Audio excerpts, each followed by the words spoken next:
नमस्कार दोस्तों, स्वागत है आप सभी का हमारे YouTube चैनल मिशन गुरुकुल पे। दोस्तों, उम्मीद करता हूँ कि आप सभी इसके पहले इंट्रोडक्शन के दोनों वीडियो देख लिए होंगे, जिसमें डिटेल एनालिसिस संजीव सर ने बताया है।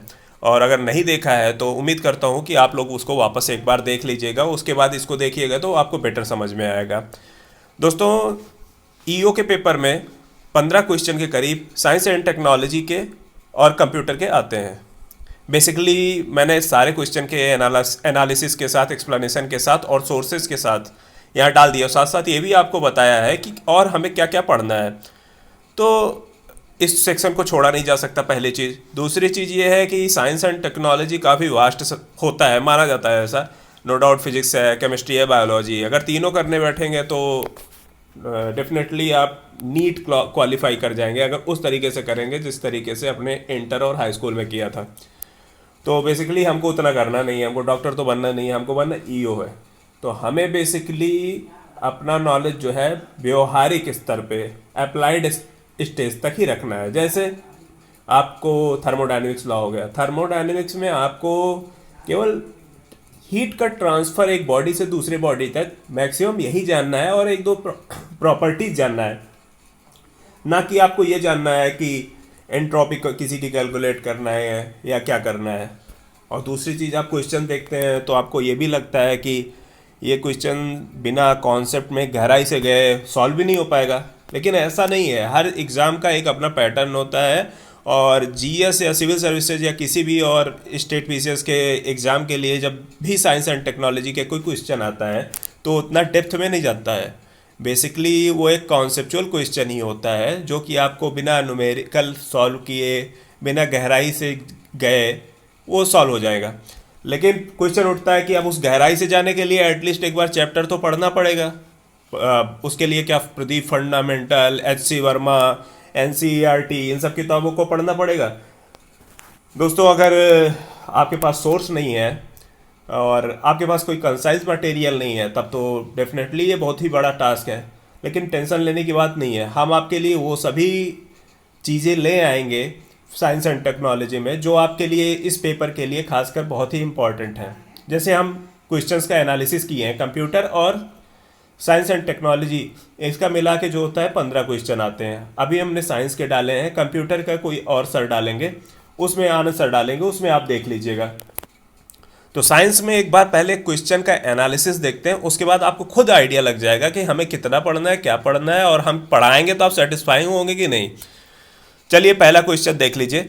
The force on the moon due to earth is the action while the force on earth due to moon is the reaction. Statement 2 दिया है इन्होंने, to every action there is equal and opposite reaction. तो भाई इसमें ये basic gravitation और basic Newton's के third law पे कॉन्सेप्ट है।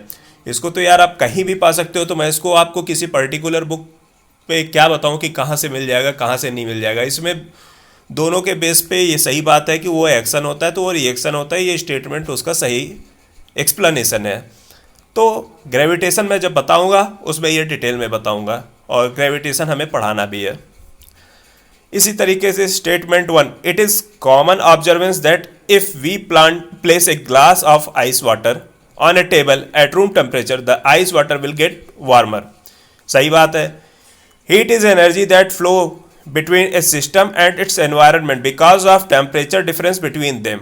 ठीक है, ये बेसिक थर्मोडायनेमिक्स है। ये किसी फिजिक्स की क्लास 10th की या प्रीवियस ईयर क्वेश्चन उठा के देख लीजिएगा, आपको ऑटोमेटिक जो है इसका आइडिया लग जाएगा, और ये कॉमन सेंस का क्वेश्चन है। तो अगर देखा जाए तो आने वाले टाइम में इस सब सेक्शन से क्वेश्चंस आएंगे ही आएंगे। जैसे क्वेश्चंस क्या क्या आने वाले हैं, जैसे इस पे आते हैं, आप लोगों को शायद पता ना हो कि ये सब क्वेश्चन जो है पीसीएस वगैरह एग्ज़ाम में या यूपीएससी के ही और सब एग्ज़ाम में काफ़ी चलते रहते हैं। उसमें कुछ बेसिक हैं, जैसे रेफ्रिजरेंट, उससे रिलेटेड प्रिंसिपल्स जो है बहुत पूछा जाता है।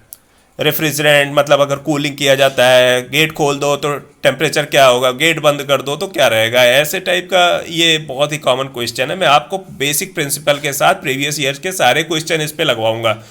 तो जब क्वेश्चन लगवाते हैं तो इसका मतलब ये नहीं है कि हम डायरेक्ट मैथमेटिकली आपको सॉल्व करवा के कुछ छोड़ देंगे। क्वेश्चन लगवाने का मतलब आपको आगे पीछे कॉन्सेप्ट बताए जाएंगे ना। एक बार कॉन्सेप्ट बताए जाएंगे तो वो आपको कॉन्सेप्चुअली आ जाएगा चीज़ें, तो उसके लिए आपको ज़्यादा इधर उधर जाने की ज़रूरत नहीं है। और दूसरी चीज़ क्या होता है इसमें, कंडेंसेशन हो गया, फॉर्मेशन ऑफ ड्यू, थर्मोस्टेट्स, और relation between temperature, humidity and pressure. ठीक है, ह्यूमिडिटी में क्या फ़र्क पड़ेगा जब टेम्परेचर बढ़ा देंगे, घटा देंगे, या पूछ लिया जाएगा प्रेशर पे क्या फ़र्क पड़ेगा जब टेम्परेचर घटा बढ़ा देंगे। और कई बार होता है कि आप लोगों से पूछा जाता है पहाड़ पे ले जाएंगे तो कुकर में राइस जो है जल्दी पकेगा या देर में पकेगा। ये सब क्वेश्चन बहुत ही बेसिक होते हैं और ये इसी सब एग्जाम के लिए ही बेसिकली बने हुए हैं, तो वो सब आपको एक जगह मिल जाएगा। वैसे ही effect of heat on metal, ठीक है, कई बार दो छल्ले लेके एक साथ गर्म करते हैं, इधर उधर करते हैं, तो दोनों पे क्या फ़र्क पड़ जाएगा। यूपीएससी के बहुत पुराने क्वेश्चन हैं, आप उसको देख सकते हैं अगर मेरी बात पे विश्वास ना हो। इससे ऊपर ये बिल्कुल भी नहीं पूछते हैं, कभी नहीं पूछते हैं। अगला क्वेश्चन देखते हैं, which one of the following metal is not diamagnetic at standard temperature and pressure, nitrogen, sodium chloride, water, iron. ठीक है, ये इंटरमीडिएट के बुक्स में या आप हाई स्कूल की बुक्स में पा सकते हो। फेरोमैग्नेटिक, डायमैग्नेटिक एक बहुत ही बेसिक प्रॉपर्टीज होती है। आयरन में आप लोग पढ़े होंगे कि फेरोमैग्नेटिक भी होता है। तो इसमें मैंने एक्सप्लेनेशन में लिखा है कि इसमें डिटेल में क्या होता है। जब मैं आपको मैग्नेटिज्म वगैरह पढ़ाऊंगा इसमें थोड़ा थोड़ा कॉन्सेप्ट, ऐसा नहीं है कि मैं आपको 3-3 दिन की मैग्नेटिज्म की क्लास दूंगा। बेसिकली वो 10-10 मिनट में आपको निपटा दूंगा कि वो बहुत ही बेसिक चीज़ है, वो बहुत ही आसानी से हो जाएगी। और यूपीएससी आपको इन सब एग्जाम्स के लिए कभी भी इससे ऊपर नहीं पूछेगा। इससे ऊपर पूछेगा तो मुश्किल है करना। आप यार वापस किताबों के थ्रू नहीं जा सकते हो कि अब प्रदीप फंडामेंटल, एच.सी. वर्मा 11th-12th की दोनों पढ़ो, तो उसमें तो यार बहुत ही ज़्यादा डॉक्टर बन जाओगे। तो मैं पक्का गारंटी देता हूँ कि इससे ऊपर क्वेश्चंस नहीं आएंगे। फिर एक क्वेश्चन देखते हैं, which one of the following gases has the highest solubility in water, chlorine, ammonia, carbon dioxide, nitrogen. देखो दोस्तों, एग्जैक्ट क्वेश्चन जो है यूपीपीसीएस प्रीलिम्स 1993 का, ये उठा के सीधे क्वेश्चन रख दिया गया है। मैंने बोला ना कि क्वेश्चंस के कुछ ट्रेंड होते हैं, वो मार्केट में उसी फॉर्म में घूमते रहते हैं, और ये भी क्वेश्चन उसी फॉर्म में घूमा है और इसको यूपीएससी उठा के रख दिया था पिछली बार सीधे का सीधे। और एक चीज आपको बता देता हूं, कोई भी यूपीएससी का एग्जाम हो, कोई भी स्टेट पीसीएस एग्जामिनेशन हो, वहां अमोनिया और नाइट्रोजन के जो फर्टिलाइजर्स होते हैं, यूरिया, NH4Cl, इन पे क्वेश्चन बनते ही बनते हैं। आप 2 पेपर में, एक पेपर में पक्का पा जाओगे। आप लोगों को अगर थोड़ा बहुत भी आइडिया हो तो अमोनिया जो है पानी में बहुत ही तेज घुल जाता है। इवन यूरिया भी जो है साथ ही में पानी में बहुत ही तेज घुल जाता है। इसीलिए आपको जब मैं डिटेल में बताऊंगा तो सब बताऊंगा।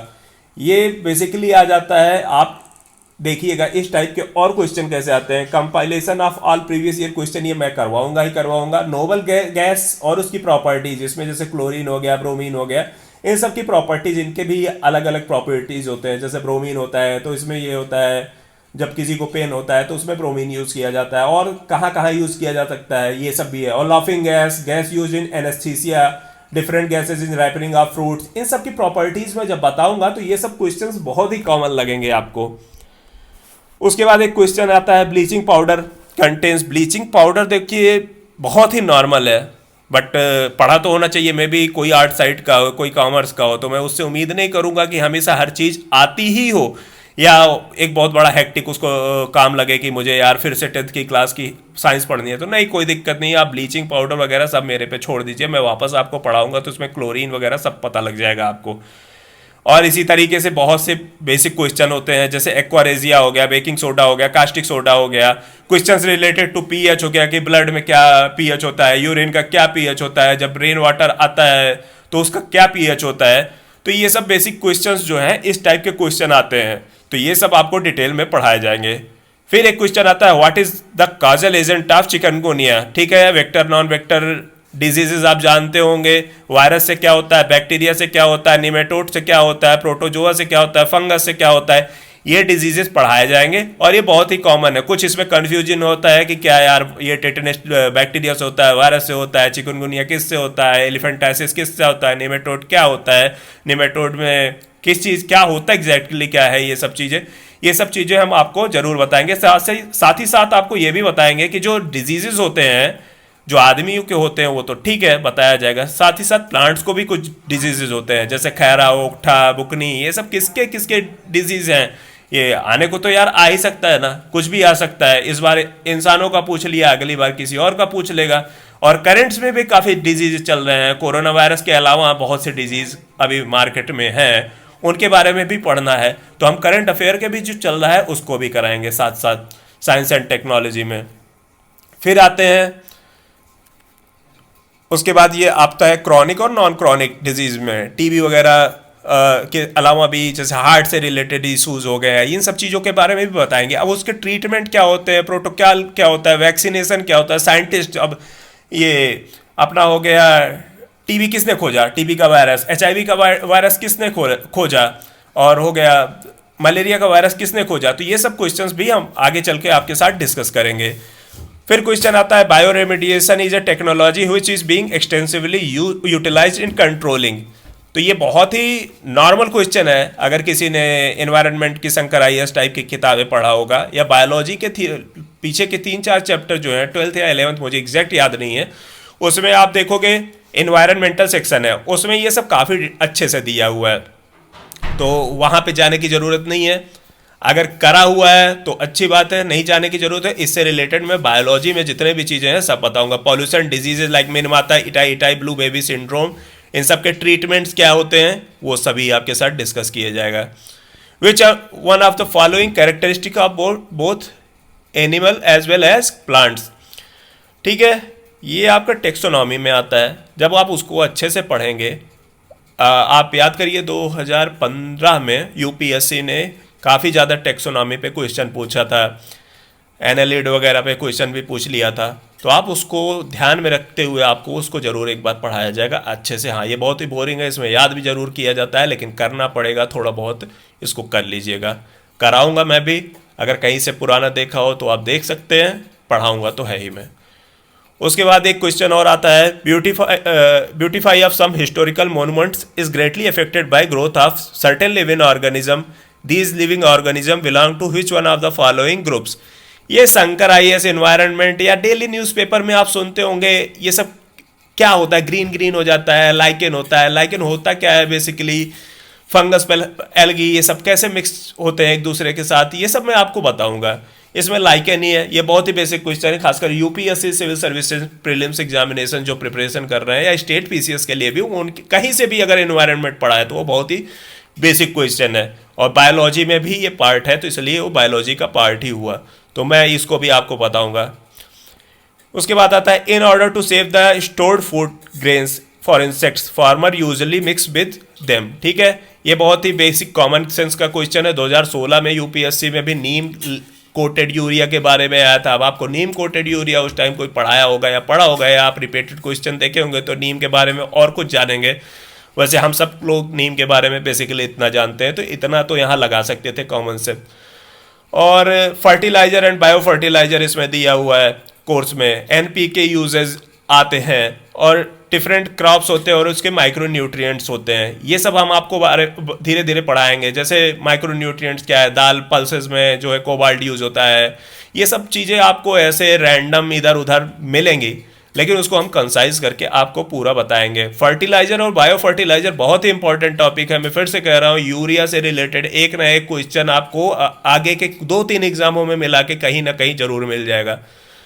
तो ये बहुत ही इनबिल्ट क्वेश्चन है इन लोगों का, किसी भी स्टेट PCS का, किसी भी UPSC के एग्ज़ाम का, EPFO का ही वो आएगा जरूर, एक बार जरूर देखिएगा। तो हमने बताया इसको यहाँ पे कि ये कैसे है। उसके बाद हमने ये बताया आपको कि इसमें कितने क्वेश्चन आए हैं, 10 बेसिक साइंस के क्वेश्चन, 5 ये कंप्यूटर के। उसके बाद मैं आपको ये बता रहा हूँ कि यहाँ पे कौन कौन से टॉपिक कराए जाएंगे फिजिक्स, केमिस्ट्री, बायोलॉजी में। इसके आगे मैंने स्टार लगा दिया है। 3 स्टार वो टॉपिक है जो कि बहुत ही इंपॉर्टेंट है, 2 स्टार थोड़े कम इंपॉर्टेंट है, और 1 स्टार जो है हम करेंगे जरूर, लेकिन करना है, सेफ रहने के लिए सब कुछ करना है, क्योंकि 15 क्वेश्चन में 15 किए जा सकते हैं। आप खुद ही देख लीजिए क्वेश्चंस की जो क्वालिटी है, सिंपल से मॉडरेट के बीच में है। इसमें ना भी पढ़ाओ तो हो सकता है आप 10 में से 6 करेक्ट कर लें, लेकिन जरूरी नहीं है कि अगली साल ही इतने ही सिंपल आएंगे, क्योंकि कंपटीशन बढ़ता जा रहा है। 10 लाख लोगों के फॉर्म भरे जा चुके हैं, कोरोना वायरस में घर में ही सब बैठे हैं, इतने नए सिलेबस लेक्चर्स आ चुके हैं कि सब हर सेक्शन के लिए प्रिपेयर्ड है, इसलिए हमको हर सेक्शन करना है अच्छे से। तो फिजिक्स में देख लिया जाए, फिजिक्स में gravitation, physical properties, light, heat, wave, sound, electricity and conductivity, nuclear physics plus space technology along with current affairs, इसको किया जाएगा। इसमें मैं आपको बता देता हूँ, लाइट, हीट और इलेक्ट्रिसिटी और कंडक्टिविटी ये बहुत ही इंपॉर्टेंट टॉपिक है अलॉन्ग विथ ग्रेविटेशन। उसके अलावा हम सारे टॉपिक तब भी करेंगे। केमिस्ट्री में आ जाते हैं, change in physical and chemical properties, physical changes कौन होते हैं, ये सब चीज़ें हम पढ़ेंगे, ठीक है।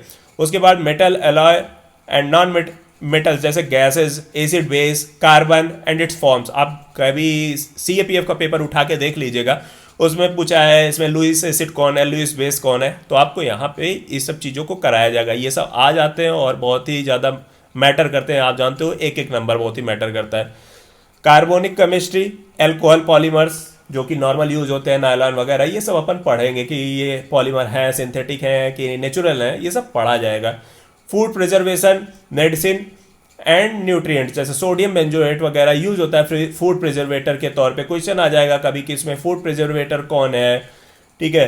न्यूट्रिएंट्स के बारे में पूछ लिया जाएगा, बेसिक न्यूट्रिएंट्स क्या हैं प्लांट्स के, ह्यूमन के, तो वो सब करना जरूरी है। हम ये जरूर कहते हैं कि आप कहीं ना कहीं उसको जरूर पढ़े होंगे, लेकिन कई बार दिमाग में ब्लर हो गया होगा, तो उसको सामने लाना ही लाना है। अभी रिवीजन इसी के लिए, एक रिवीजन भी मान सकते हैं जिन्होंने पढ़ा हुआ है, क्योंकि आप वापस 11th-12th में जाएंगे नहीं, क्योंकि बहुत ही मोटी किताबें होती हैं। और जिन्होंने नहीं पढ़ा है वो आज पढ़ लेंगे, बेसिक कॉन्सेप्ट बताए जाएंगे। और बताया ना यहाँ पे अप्लाइड आता है, तो यहाँ पे टेंशन लेने की ज़रूरत नहीं है कि हमने 11th में 12th में तो उतने अच्छे से पढ़ा नहीं, तो अब क्या होगा, तो उतना नहीं है।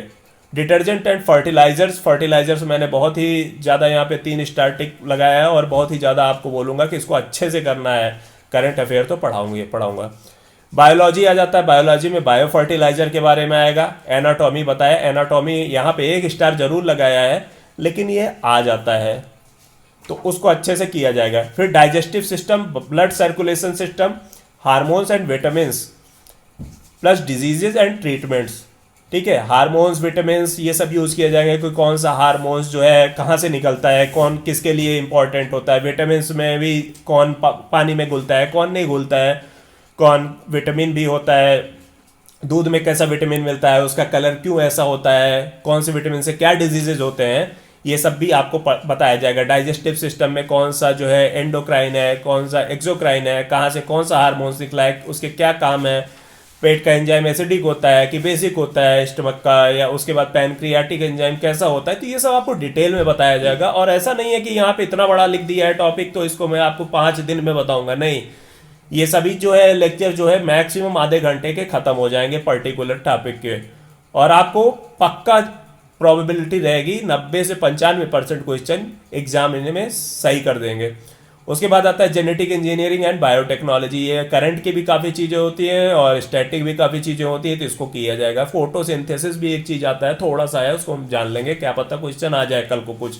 फोटोसिंथेसिस में कई बार ऐसे क्वेश्चन आते हैं कि फोटोसिंथेसिस होता है, उसमें जो H2O पार्ट निकलता है वाटर का, वो किसका पार्ट होता है, कहाँ से निकलता है जब रिएक्शन होती है, तो ये सब चीज़ें हम डिटेल में पढ़ेंगे। साथ ही साथ करंट अफेयर, देखो इतना डिटेल सिलेबस लगता है कि सर प्रीवियस ईयर क्वेश्चन आया है तो इसलिए उसको बता रहे हैं, तो सब वही उसी अकॉर्डिंग जो है बता रहे हैं, तो ऐसा आपको लगे कि ये पढ़ाया गया है उसी से आया, नहीं, ऐसा नहीं है। क्वेश्चन का एक पैटर्न होता है, सेट पैटर्न होता है, उस पर अगर मेहनत की जाए तो आप एक चीज़ प्रेडिक्ट कर सकते हैं। और किसी भी ऑब्जेक्टिव MCQ एग्जामिनेशन के लिए आपको एक प्रेडिक्टेबिलिटी बहुत ज़रूरी है कि हमारा क्वेश्चन कैसा आएगा। और एक लिमिटेड स्कोप है यार, 25, 30, 40 साल से एग्जाम्स हो रहे हैं, इतने क्वेश्चन पूछे जा चुके हैं, कुछ भी हो, अगर एग्जामिनर बहुत ज़्यादा हेडेक नहीं लेता है तो वो क्वेश्चन कहीं ना कहीं रिपीटेड होते हैं। और मैं जानता हूँ कि एग्जामिनर उतना हर क्वेश्चन पेपर सेटर जो होता है इतना हेडेक नहीं लेता है। दूसरी चीज़, एक चीज़ और बताना चाहूँगा आप लोगों को, कमेंट सेक्शन में कमेंट्स आ रहे हैं, सर इंग्लिश मीडियम पे ध्यान दीजिएगा, सर हिंदी मीडियम पे ध्यान दीजिएगा। देखिए पर्टिकुलर टर्म्स होती है, उसको मैं हिंदी और इंग्लिश दोनों में बता दूंगा, तो आप लोगों को घबराने की बिल्कुल भी ज़रूरत नहीं है कि सर हिंदी में पढ़ाएंगे कि इंग्लिश में पढ़ाएंगे। आप दोनों लोगों को दोनों समझ में आएगा, बस ये है कि नॉर्मल चीज़ें रहेंगी यार। अब मान लीजिए विटामिन बोल दिया तो विटामिन ही बोलूंगा उसको, और कुछ नहीं बोलूंगा। कहीं पे भी ऐसा आता है जहाँ पे वर्ड उसका हिंदी कुछ और होता है, इंग्लिश कुछ और होता है, तो उसको मैं ज़रूर बताऊंगा अच्छे से। और एक कॉमन सेंस की चीज़ें हैं, ये कॉमन जो बोलचाल में यूज होती हैं, यूजुअली वही वर्ड होती हैं जो करंट में डेवलपमेंट्स हैं, जैसे biotechnology, space technology, IT, computer से रिलेटेड, डिफेंस टेक्नोलॉजी, हेल्थ और रिन्यूएबल एनर्जी से लेके रिसर्च एंड डेवलपमेंट से जो भी अभी करंट में चीज़ें चल रही हैं वो आपको करंट अफेयर में पूरा कॉम्प्रहेंसिव वे में पढ़ाया जाएगा। और यूपीएससी जरूर इन सब सेक्शन से भी क्वेश्चंस पूछता है। तब तक के लिए आप लोग इंट्रोडक्टरी वीडियो जरूर देख लें। हम लोग जल्दी ही आपके लिए वीडियोस लेके आएंगे। अब क्लास लेक्चर्स शुरू होंगी जिसमें आप डेली हम लोगों से कनेक्ट रहिएगा। और अचानक से वीडियोस पूरी इकट्ठी नहीं आएंगी, वीडियोस 1 बाय 1 आएंगी, जिससे एक कंटिन्यूटी बनी रहे, रिदम बना रहे। और उसमें क्वेश्चंस भी डाले जाएंगे, क्वेश्चंस को सॉल्व भी कराया जाएगा। आप लोगों के लिए भी क्वेश्चंस दिए जाएंगे, आप उसको सॉल्व करेंगे, अगले लेक्चर में उसको डिस्कस किया जाएगा। और इंट्रोडक्टरी वीडियो नहीं देखा है तो उसको एक बार जरूर देख लीजिए, क्योंकि वहीं से सब कुछ शुरुआत होती है। वहां से शुरुआत होने के में आपको एक आइडिया लग जाएगा, एक कंसाइज वे में, कि हमें कैसे आगे बढ़ना है, कैसे नहीं बढ़ना है। और हमको बहुत ज़्यादा नहीं पढ़ना है यार, 15 क्वेश्चन के लिए उसी हिसाब से पढ़ना है। 15 क्वेश्चन ही आते हैं, आपको डॉक्टर नहीं बनना है फिर बोल दिया कि नीट एग्जामिनेशन क्वाली नहीं करना है। तब तक के लिए धन्यवाद, आते हैं अगले वीडियो लेक्चर से।